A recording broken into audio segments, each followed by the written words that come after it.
Holy Spirit, we need you. Come, Holy Spirit, we pray. Come with your strength and your power.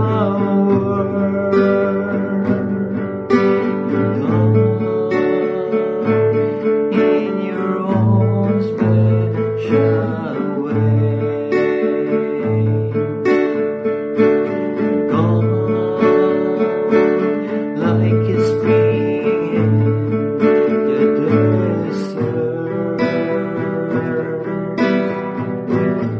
Come to the weary of souls.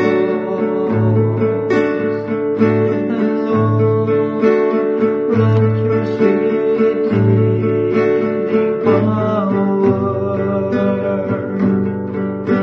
just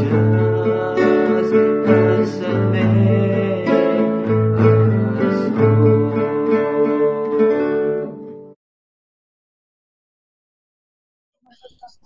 Sama-sama natin sa peace month at sa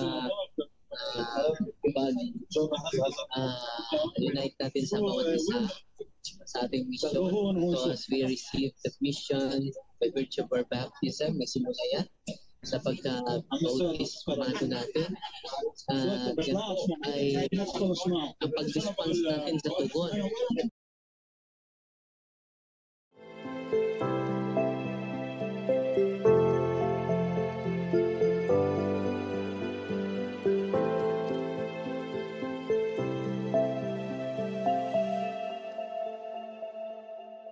Bungad na panalangin sa ngalan ng Ama, ng Anak, at ng Espiritu Santo.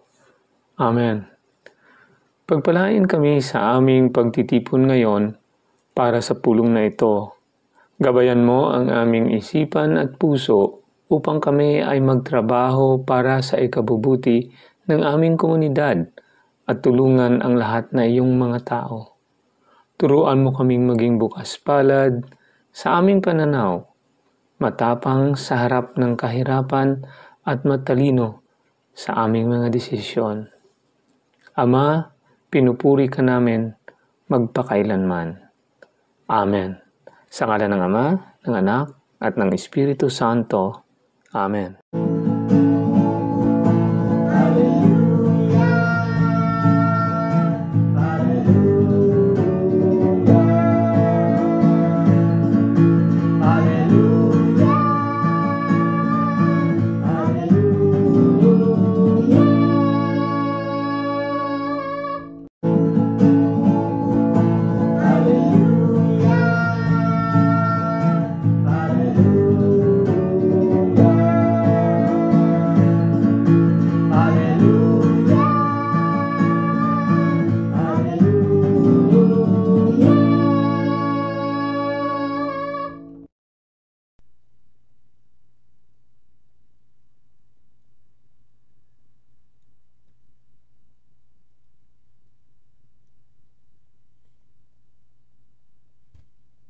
Ang mabuting balita ng Panginoon ayon kay San Lucas, Kabanata 11, talata 11 hanggang 28. Papuri sa iyo, Panginoon.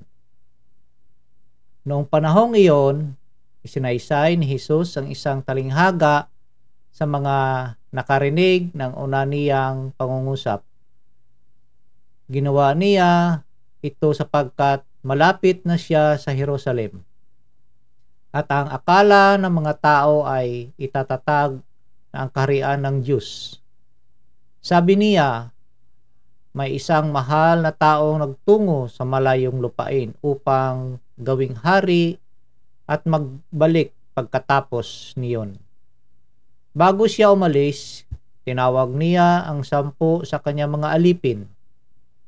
Binigyan niya ang mga ito ng tig-iisang salaping ginto at sinabihan sila, ipangalakal ninyo iyan hanggang sa pagbabalik ko. Puot na puot naman sa kanya ang kanya mga kababayan. Kaya't pagkaalis niya, nagsugo siya ng mga kinatawan upang sabihin sa kinaukulan, ayaw naming maging hari ang taong ito. Ngunit, ginawa rin ng hari ang taong iyon. Umuwi siya pagkatapos at ipinatawag ang mga aliping binigyan niya ng salaping ginto upang malaman kung gaano ang tinubo ng bawat isa. Lumapit sa kanya ang una at ang sabi, Panginoon, ang salapi ninyong ginto ay nagtubo ng 10. Magaling, sagot niya. Mabuting alipin, yamang naging matapat ka sa kaunting bagay, pamamahalain kita sa 10 bayan. Lumapit ang ikalawa at ang sinabi, Panginoon, ang inyong salaping ginto ay nagtubo ng 5. At sinabi niya sa kanya, mamamahala ka sa 5 bayan. Lumapit ang isa pang alipin at nagsabi, Panginoon, ito po ang inyong salaping ginto, binalot ko po sa panyo at itinago. Natatakot po ako sa inyo sapagkat napakahigpit ninyo. Kinuha ninyo ang hindi sa inyo at inaani ang hindi ninyo inihasik. Sinagot siya ng kanyang Panginoon, masamang alipin, sa salita mong iyan kita hahatulan. Alam mo palang ako'y mahigpit. Sinabi mo, kinukuha ko ang hindi sa akin at inaani ko ang hindi ko inihasik. Bakit hindi mo inilagay sa bangko ang aking salapi? Pag babalik ko, sana'y may tinubo ang puhunang ito. At sinabi niya sa mga naroon, kunin ninyo sa kanya ang salaping ginto at ibigay sa may 10. Panginoon, siya po'y mayroon ng 10 salaping ginto, wika nila. Sinasabi ko sa inyo, ang bawat mayroon ay bibigyan pa. Ngunit, ang wala kahit ang kakaunting nasa kanya ay kukunin pa. Tungkol naman sa mga kaaway kong aayaw na ako'y maghari sa kanila, dalhin ninyo dito at patayin sa harapan ko. Pagkasabi nito, nagpauna si Jesus patungong Jerusalem. Ang mabuting balita ng Panginoon. Pinupuri ka namin, Panginoong Hesus Kristo. So, yun po ang ating ebanghelyo sa araw na ito ng Miyerkules sa November 22, 2023. At sa pagkakataong ito ay kukunin ko po yung ating mga kapatid. Kukunin natin ang kanilang mga greetings. So, uunahin ko si Pisma Romel kasi nandyan na siya para sa kanyang greetings, sa kanyang reflection. Okay, Pisma Romel, thumbs up kung ready ka na. Maraming salamat, Pisma Yorbalairos ng Amerika, Wapitong Utod, Servant Leader, at sa lahat ng mga kasama ko pong Pisma, mga nagtangkilik sa channel na ito, Pisma Plus, lalo na sa programang pagnilayan ng Ebanghelyo sa madaling araw dyan sa Pilipinas. Mapagpalang oras po sa bawat isa sa atin. At medyo malamig na po rito sa banal lupa ng Jerusalem. At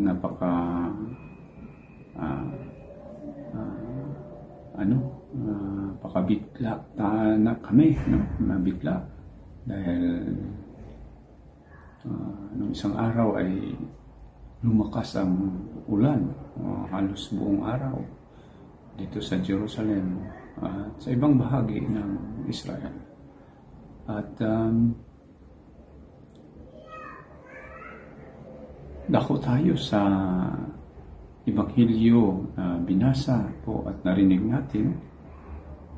At napakaganda po, dahil sa nabanggit na nagbigay naman po ng talinhaga ang ating Panginoong Jesucristo sa panahon niya, lalo na po sa unang nakarinig ng talinhaga niya rin po, at sa atin dito sa mga kapatid nating Hudyo, mahilig po sila sa talinhaga at napakalalim ng mga talinhagang binabigay po nila, kahit magbiro lang po sila. Yun nga po ang isang kaugalian din po nila, na pag may babanggitin sila na tutukuyin, ay dinadaan po nila sa talinhaga. At napakaganda ng talinhagang narinig po natin dahil punong-puno ng mensahe para sa lahat, hindi lamang po sa ating mga kapatid na mga Hudyo sa panahon ng ating Panginoon. At nabanggit din po dito ang paghahari, kaharian na itatayo, na inaabangan ng mga Hudyo, mga kapatid natin Hudyo, lalo na po ang kanyang mga alipin ng hari, na magiging hari po siya, ang ating Panginoon Jesucristo. Ngunit sa nabanggit po niya, sa kapanahonan niya, ang paghahari, so nangyari po doon, So, kung naalala niyo po sa ibang talata, nung tinatulan po siya ng kamatayan, na ipako sa krus, nasabi ni Poncio Pilato na gawin siyang hari, at ayaw po ng mga saserdote at mga matatandang mga Hudyo na gawin siyang hari. At sumigaw pa nga sila na ang kanilang hari daw ay si Caesar. Ngunit po, nanatili ang panindigan ni Poncio Pilato. Yun nga po, nung nandoon na po sa cross, na ipako na po siya. Nilagay po talaga sa, kung di ako po nagkakamali, na ilagay doon sa lingwahe ng Greek, Hebrew, Latin ba yun? Parang siya po ay hari ng mga Hudyo.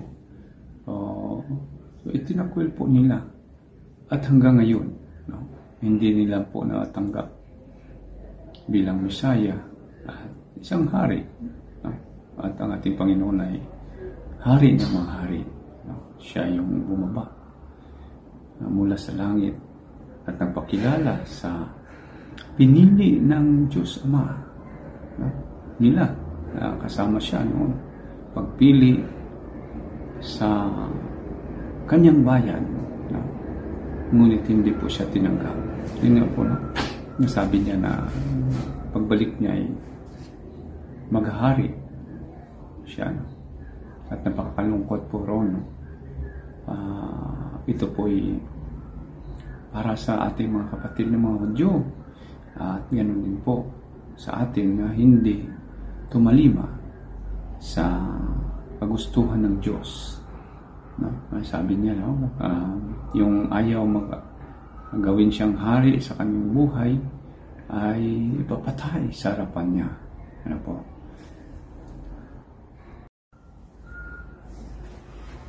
Sa harapan niya ipapatay. Ngunit may mga binigyan pa siya ng pagkakataon.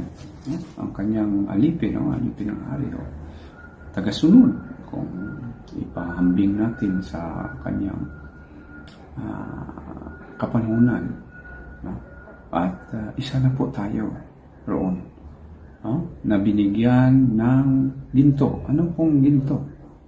Kung sa ibang ito, kung ano yung nasa atin, dahil galing naman po sa Kanya ang lahat.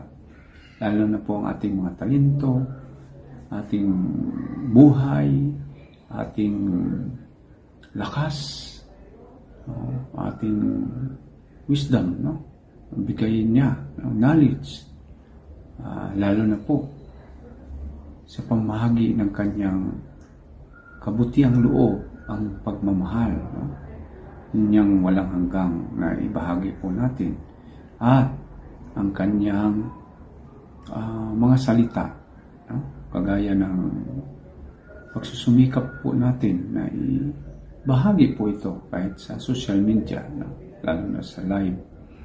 At paumanhin po na hindi ako nakasama sa live na ito dahil nag-video lang po ako para ipalabas dahil sa oras ng live ay mayroon po kaming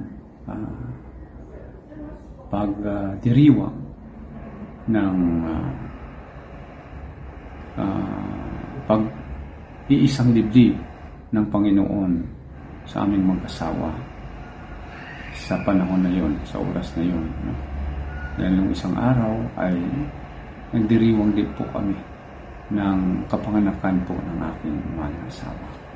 So, ngayon nga po hindi ako makasama sa live. Ngunit ako po'y papasok pa rin, Ngunit hindi lang po ako magsalita dahil itong video ito, yun na po ang magbigay ng aking pagninilay sa araw, madaling araw na Ebanghelyo dyan sa Pilipinas, araw ng Miyerkules, Nobyembre 22, 2023. Yun po, patuloy ko po balikan ang Ebanghelyo at yung mga talento po natin na ibinigay ng Panginoon ay hahanapin po sa atin. Dahil sabi niya ipangalakal, ibig sabihin ipamahagi. Kung ilan na po ang bigyan natin ng kanyang pagmamahal, bigay ng mga salita, mga utos niya po na nagiging isa lang po, ang utos ng Panginoon. Noong una po ay sa mga kapatid nating Hudyo, ang 10 utos, ginawa po nilang 613 laws, napakarami at nung bumaba na ang ating Panginoon mula sa langit, pinanganak ng ating mahal na Birhen Maria, ay ito po'y ginawa niya lang pong dalawa, love God above all and love your neighbor as yourself. Ngunit po sa kanyang pag-akyat na po sa kalangitan ay hinabilin po niya sa kanyang mga alagad, sa kanyang apostolos lalo na yung isang utos. Ano po yun? Love one another as I have loved you. Yun po ang napaka dali lang po panggitin, ngunit mahirap gawin. Paano natin mahalin ng Diyos sa lahat, at ang ating kapwa, kasama na po ito ang ating mga kaaway na hindi po maiwasan. Magkaroon tayo ng kaaway, lalo na po pag ang ibang mga kapatid natin ay ginamit po ng dyablo. No? Yun nga po, no? Ipinagdasal po natin ang bawat isa, yung ang turo ng ating simbahan, itinayo ng ating Panginoon. Yun nga po, lahat po na mga bagay ay sa dasal po nating gawin at samahan ng paggawa ng kabutihan. Yun na po ang aking may bahagi sa Ebanghelyo sa madaling araw dyan sa Pilipinas. At maraming salamat po sa inyong pagdasal na kahit patuloy pa po ang gira po rito sa bansang Israel, dito po sa Jerusalem ay normal na po ang aming paggalaw, no? Pagtrabaho. Ngunit kailangan pa po namin ang inyong mga dasal, lalo na po sa kapayapaan sa buong mundo at kapayapaan sa bawat isa sa atin. Dagdag pa po, sabi ng Panginoon ay kailangan nating gamitin ang binigay niya po sa atin. Ano po? Hindi po tulad ng isa na itinago po niya at ibinaon sa lupa at ginawaan ng paraan ng iba na mailako ang kung ano man ang binigay sa kanila, no? Kahit ang isang pirasong ginto ay palago po nila, no? Pero itong pangatlong alipin ay tinago, at sinisi pa po ang hari, kinuha po sa kanya at ibinigay sa alipin na napalago po niya ng 10 pieces, no? Ang kanyang palakad ng binigay sa kanya ng ginto ng kanyang hari o Panginoon. At nabanggit po rito yung kung hindi mo ito ginawa ang gusto ng Panginoon, ay yung mga talento o mga bagay na pinagkaloob po niya ay kanyang kukunin at ibigay sa iba, no? Na mayroon na, no? Kahit kating na nasa atin, pag hindi natin ginawa ang gusto ng Panginoon na mapalago o maibahagi, ay kukunin sa atin at ibigay sa iba, no? Yun ang napakahirap dahil tayong mga Kristiyanong Katoliko ay may mga ganitong kaugalian, no? Lalo na po sa pangatlong alipin, no? Na pag mayroon na tayo ay tinatago natin, inangkin natin na tayo lang, no? Hindi natin binabahagi, no? At alam naman po natin at na-experience ng ilan, kasama na po ako dyan, na pag hindi mo ipinamigay ang mga binigay ng Diyos, ito po'y kalawangin sa utak natin at makalimutan natin, mawala, no? At ito'y hindi na mabigyan ng kahalagaan, kundi yung pagmumukmuk mo lang, ano? Wala kang galak na maramdaman, wala kang saya dahil madamot po tayo sa ating mga blessing na ibinigay ng ating Panginoon, lalo na sa ating mga talento. Yun po ang gusto ng Panginoon na ibahagi, lalo na sa mga ginawa ng Panginoong Diyos sa ating buhay na marangya, hindi lamang po sa pera, kundi sa pagmamahal sa iba. Yun nga po, ano? Dapat natin matutunan po ang mga bagay na ito sa kaugalian ng mga Hudyo, kaugalian natin bilang Kristiyanong Katoliko na dapat nating baguhin sa ating sarili.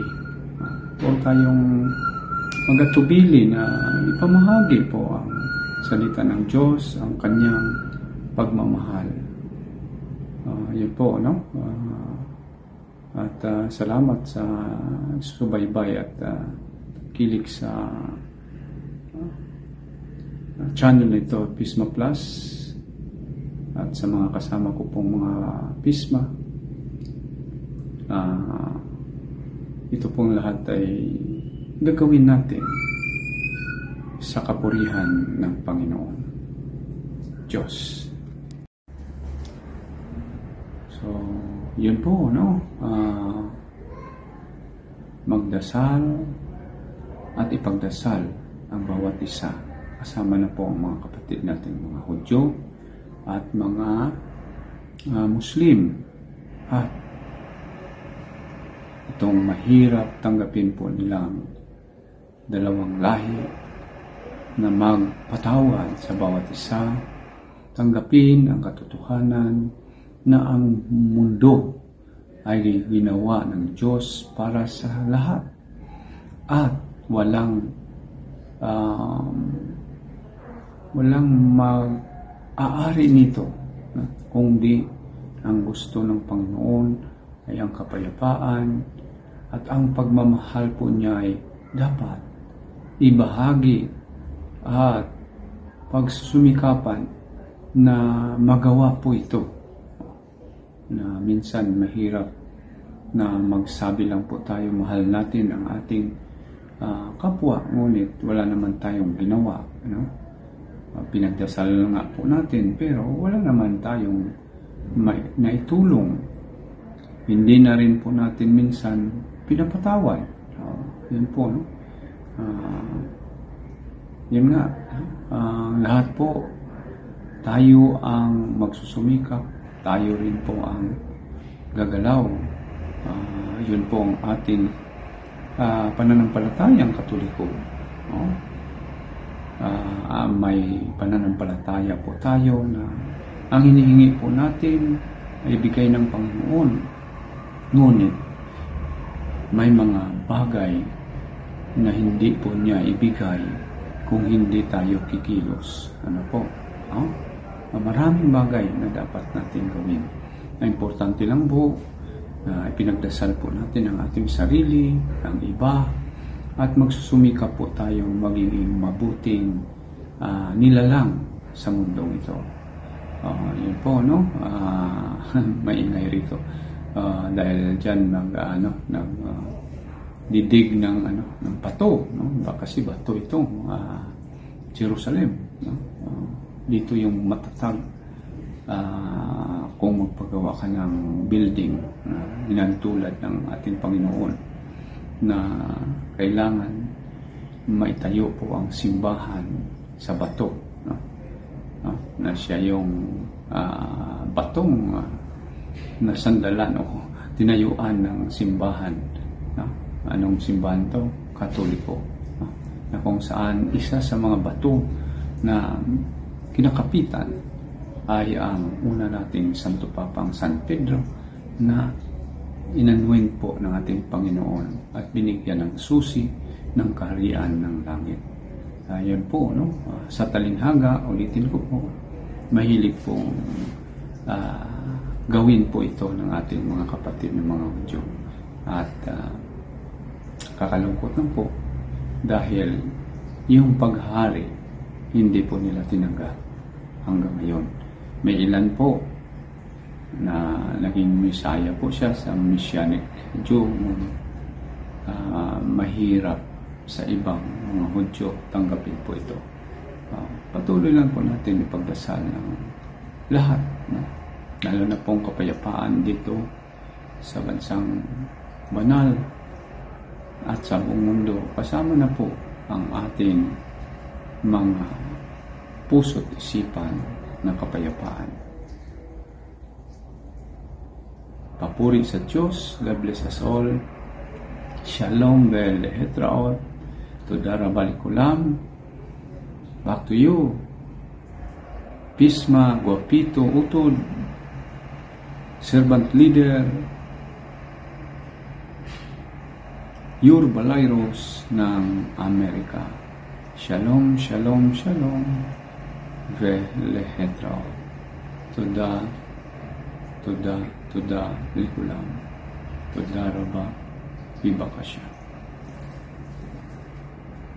Marami pong salamat, Utod kong Gwapo from Jerusalem, Israel, sa iyong reflection. At sa pagkakataong ito, ibibigay ko po sa inyo si Brother Romel Cabag sa kanyang reflection. Ito po at pakinggan po natin siya.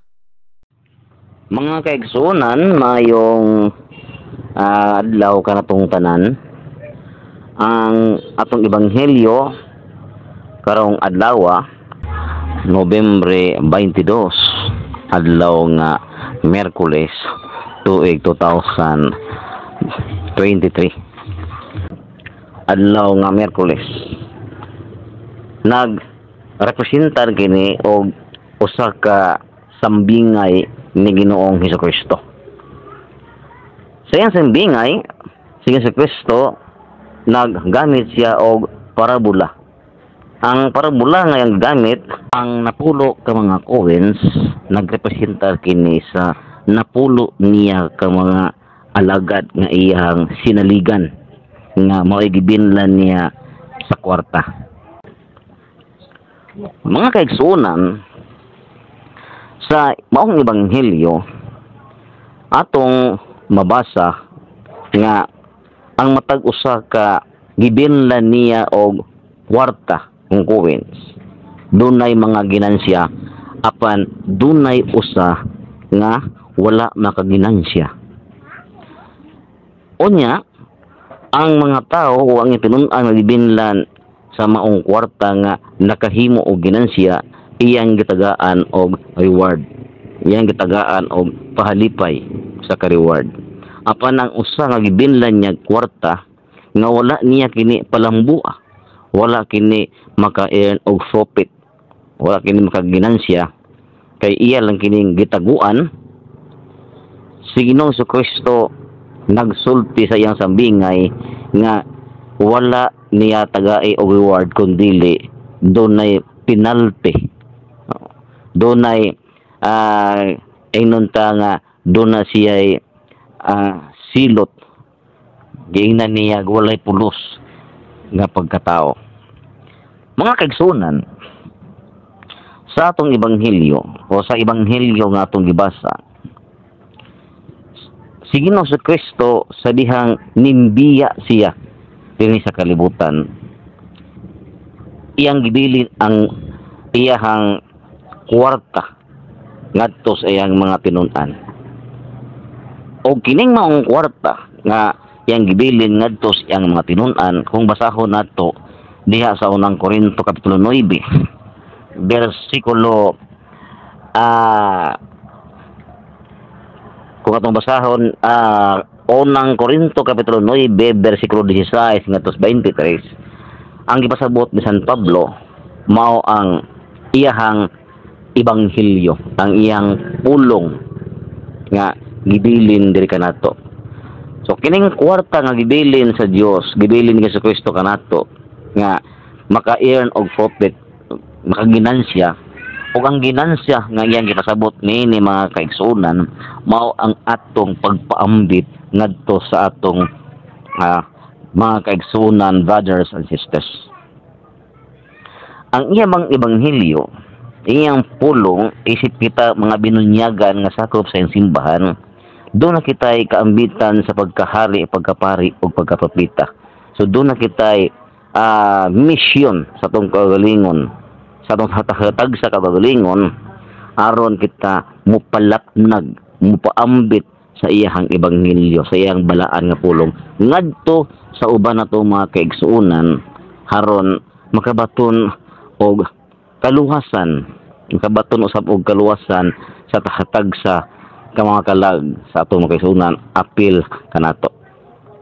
So ang profit, ang ginansya nga ipasabot ni Jesucristo nga sa iyang pagbalik doon na kita'y nahimo nga pagpaningkamot, doon na kita'y gitarbaho sa gibilin niyang kwarta nga mao iyang pulong mao iyang ebanghelyo nga ato kining gipadayag, ato kining gipaambit ngadto sa uban haron makabaton og kaluwasan sa kalag ang atong mga kaigsuonan.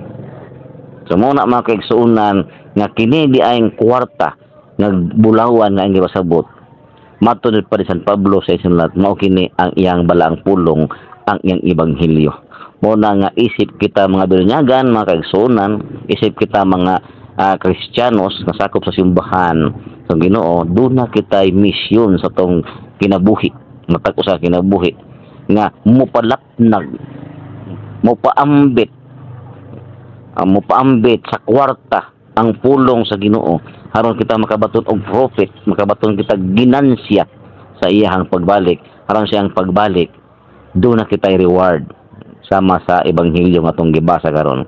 Ug kadtong wala magpakabana sa iyang ebanghelyo, wala magpaambit, wala niya taga igbili ang kwarta nga kini mulambo og maka-profit, makaginansya, wala mapakabana sa iyang pagkakristohanon, sa iyang pagkabinunyagan, sa pagpalapnag o pagpaambit sa pulong sa Ginoo, inagbalik sa atong Ginoo, wala usab siya reward kundi doon na hinuon siya'y penalty, doon na siya'y silot. Ug mao kanay gipasabot ni Jesu Kristo sa iyang ebanghelyo ang giingnan niyang tao nga wala kay pulos tungod kay wala nimo gamita ang maong kwarta haron ka makaginansya. Wala nimo gamita ang iyang pulong, wala nimo gamita ang iyang ebanghelyo sa pagpambit ngadto sa uban haron kini makaginansya og makaabin, makaluwas og laing kalag sa mga kaigsuonan nato, labi na itong mga kaigsuonan nato nga nawala sa pagtuo, nawala sa inahantang simbahan. So salamat kay mga kaigsuonan mo lang kinang gamay na akong pagpaambit hinanunta nga kining gamay na akong pagpaambit makahatag usab og gamay nga pagtulunan, gamay nga lamdag sa atong hatag sa kasing-kasing og una labi na sa paggiya sa atong kalag haron kita magabaton og kaluwasan. Shout out di ay sa atuang sister katong igsuon nga si Sister Florencia Valdez Camus nga usa ka membro sa Pisma Plus. So maayong buntag ug maayong adlaw kanimo sister. Salamat ug maayong adlaw kanatong tanan. Marami pong salamat Pisma Romel, Tim Revilla at Brother Romel Cabag sa inyong mga reflections. Walang sino man ang nabubuhay para sa sarili lamang. Walang sino man ang namamatay para sa sarili lamang. Tayong lahat ay may pananagutan sa isa't isa. Tayong lahat ay binigyan ng Diyos, nakapiling niya.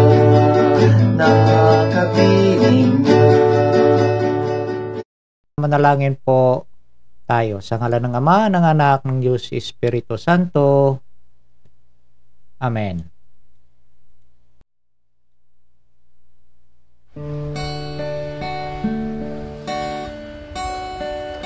Lumapit ka,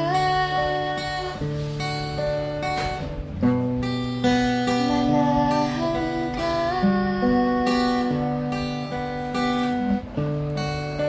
halina sa aking piling, tinatawagan ka, banal mong presensya, Espiritu,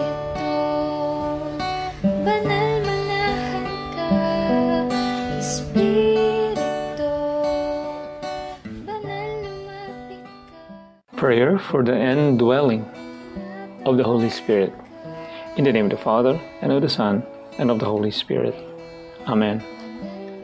Holy Spirit, powerful consoler, sacred bond of the Father and the Son, hope of the afflicted, Descend into my heart and establish in it your loving dominion. Enkindle in my tepid soul the fire of your love, so that I may be wholly subject to you. We believe that when you dwell in us, you also prepare a dwelling for the Father and the Son. Deign, therefore, to come to me, consoler of the abandoned souls and protector of the needy. Help the afflicted, strengthen the weak, and support the wavering. Come and purify me. Let no evil desire take possession of me.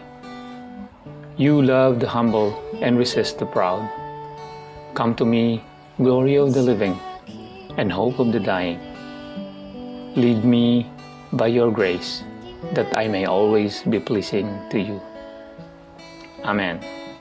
In the name of the Father, and of the Son, and of the Holy Spirit. Amen. Speak.